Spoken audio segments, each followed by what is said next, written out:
নমস্কার,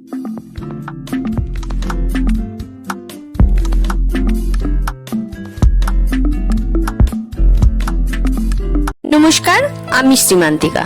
সব বন্ধুদেরকে স্বাগত। তো আপনারা সবাই কেমন আছেন? আশা করি ভালো আছেন, সুস্থ আছেন। আমি আজকে আবার নতুন রান্না নিয়ে চলে এসেছি। আজকের রান্নার নাম হলো নিরামিষ ভোগের সবজি। তো চলুন দেখতে দেখতে আমার চ্যানেলটাকে লাইক, শেয়ার, কমেন্ট করতে ভুলবেন না। তো দেখতে থাকুন, সঙ্গে থাকুন। এসে গেছি রান্নাঘরে। আমি আগে থেকেই সবজিগুলোকে কেটে রেখেছিলাম। তো এখন দেখে নি কি কি সবজি নিয়েছি। মিষ্টি আলু, যার আর এক নাম রাঙালু, পটল, বিনস, পেঁপে, এমনি আলু, গাজর। এর সঙ্গে নিয়ে নিয়েছি এক মালা নারকোল। এখন আমি নারকোলটা খুব সহজে কুড়িয়ে নেব গ্রেটারের সাহায্যে। প্রথমে আমি নারকোলটাকে খোলার থেকে ছুরি দিয়ে তুলে নিয়েছি, খোলাটাকে আলাদা করে নিয়েছি। এই গ্রেটারের দ্বারা আমরা রসুন পেঁয়াজ সবই পেস্টের মতো করে নিতে পারি, কিন্তু আজকে আমি এটার মধ্যে নারকোল কোড়াবো। আমরা এখানে গ্রেটার বলি এটাকে। আপনারা কি কি বলেন এই মেশিনটাকে, তো আমাকে কমেন্ট করে জানাবেন। এখন নারকোলটা এভাবেই পুরোটা কুড়িয়ে। এখন আমি ইন্ডাকশনটা জেলে কড়াটা বসিয়ে দিয়েছি। কড়ার মধ্যে এখন আমি বড় চামচের 1 চামচ ঘি দিয়ে দেব। আমি এই সবজিটার মধ্যে কোনো তেল ব্যবহার করব না।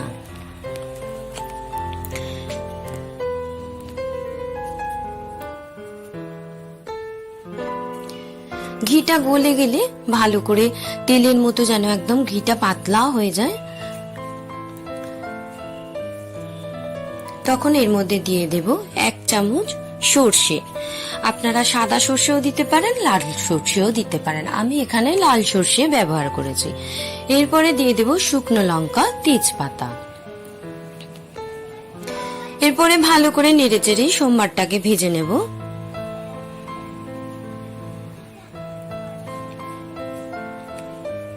এরপরে দিয়ে দেব কুড়িয়ে রাখা নারকোল।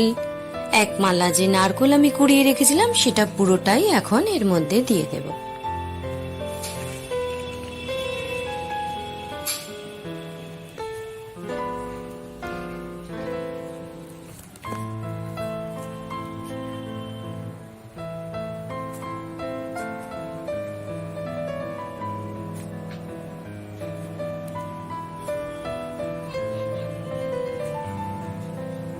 ভালো করে নেড়ে ছেড়ে নারকোলটা একটু ভেজে নেব। হালকা করে ভাজবো, বেশি লাল করব না। নারকোলটা একটু ভেজে নিলে আপনারা সবাই জানেন নারকোলের টেস্টটা বেড়ে যায়, তাই আমি এখানে একটু হালকা করে ভেজে নেব।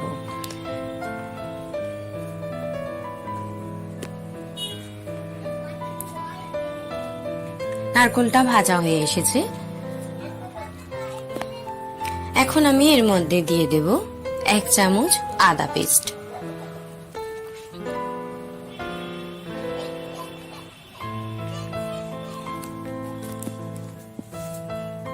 ভালো করে আদা পেস্টটা দিয়ে নারকোলটাকে ভালো করে একটু ভেজে নেব। আমি এই তরকারিতে কোনো হলুদও ব্যবহার করব না। এরপরে আমি সব সবজিগুলো একসাথে দিয়ে দেব।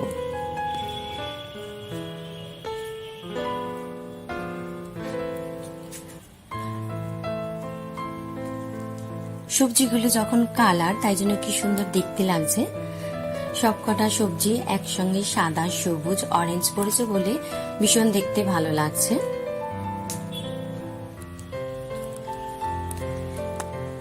এরপরে আমি সবজিগুলোকে নারকোলের সাথে একটু ভালো করে ভেজে নেব।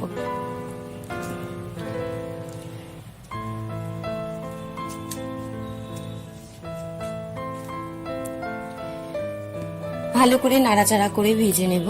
তবে এই সবজিগুলোকে খুব লাল করব না বা গাগুলো পুড়তেও দেব না, মোটামুটি ভাবে আমি তরকারিটাকে ভেজে নেব।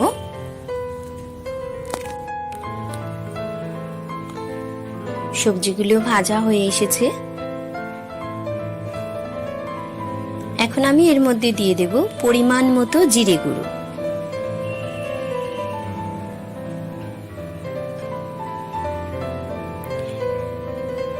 এরপরে দিয়ে দেব পরিমাণ মতো ধনে গুঁড়ো।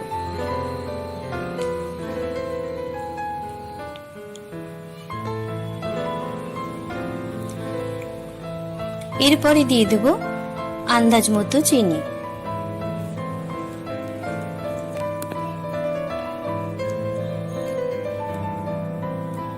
এরপরে দিয়ে দেব স্বাদ মতো নুন।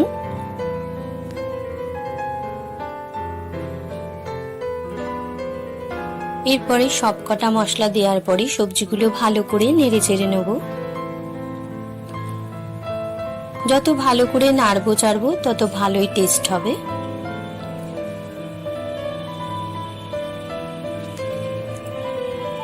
আমি এই সবজিটার মধ্যে হলুদ ব্যবহার করব না, কারণ এটা যেহেতু ভোগের সবজি হবে, একটু সাদা সাদা দেখতেই ভালো লাগবে। এরপরে দিয়ে দেব কেটে রাখা টমেটো। টমেটোগুলো দেওয়ার পরে আরো ভালো করে নাড়াচাড়া দেব।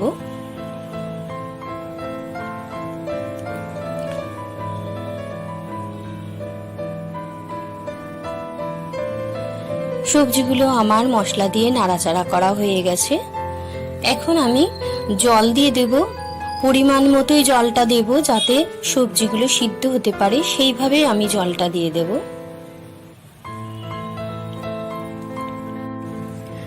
জলটা দেওয়ার পরে আমি তরকারিটা ফোটা অবধি অপেক্ষা করব।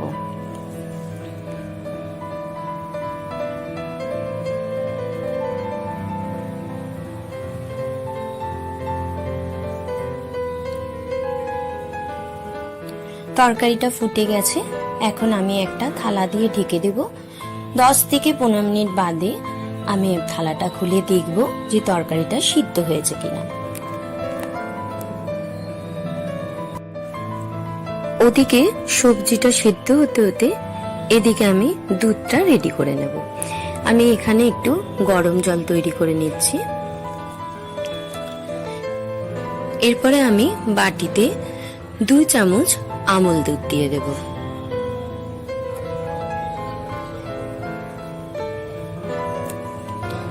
এরপরে গরম জল দিয়ে দুধটাকে রেডি করে নেব। এই দুধটা আমি কেন রেডি করছি বা কেন বানাচ্ছি তো একটু পরেই আপনারা দেখতে পাবেন। তো চলো দেখা যাক ওদিকে এবারে সবজিটা কতটা সিদ্ধ হয়ে গেল। এখন থালাটা খুলে দেখে নেব তরকারিটা কতটা সিদ্ধ হয়েছে।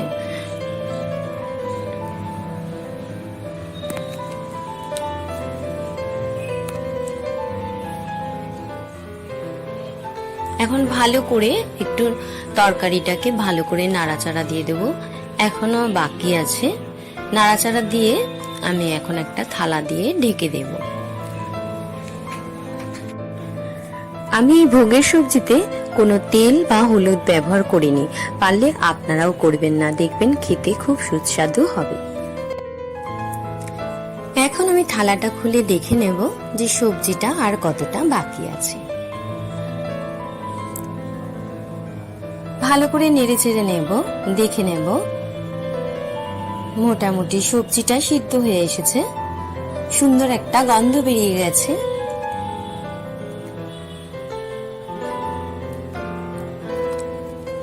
আমি এর মধ্যে এখন রেডি করে রাখা দুধটা পুরোটা এর মধ্যে দিয়ে দেব।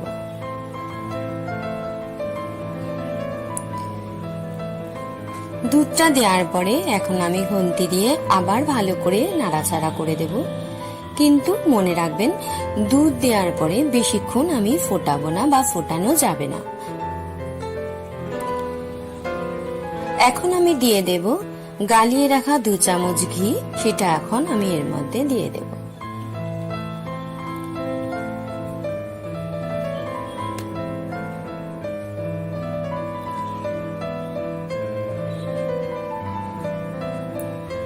আবার ভালো করে নেড়ে চেড়ে দেব।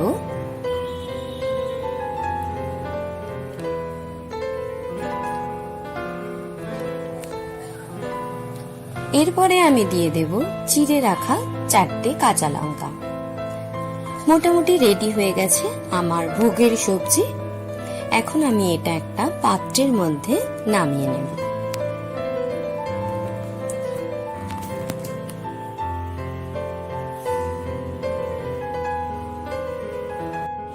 এখন আমি সবজিটা পাত্রের মধ্যে নামিয়ে নিচ্ছি। আপনারা বাড়িতে এইভাবে সবজিটাকে বানাবেন, আমি যেভাবে দেখালাম। নিরামিষ দিনে এরম ভাবে সবজি বানিয়ে খাওয়া যায়। আর যে কোনো সময় ভগবানকে এইভাবে ভোগ রান্না করে দিলে খুব ভালো লাগে। ঘরটা গন্ধে একটা ভোগ ভোগ গন্ধ বেরোয়, খেতেও ভালো লাগে, সুস্বাদু লাগে। আপনারা বাড়িতে রান্না করে খেয়ে দেখবেন আর আমাকে প্লিজ কমেন্ট করে বলবেন ভোগের সবজি আপনাদের কেমন লাগে।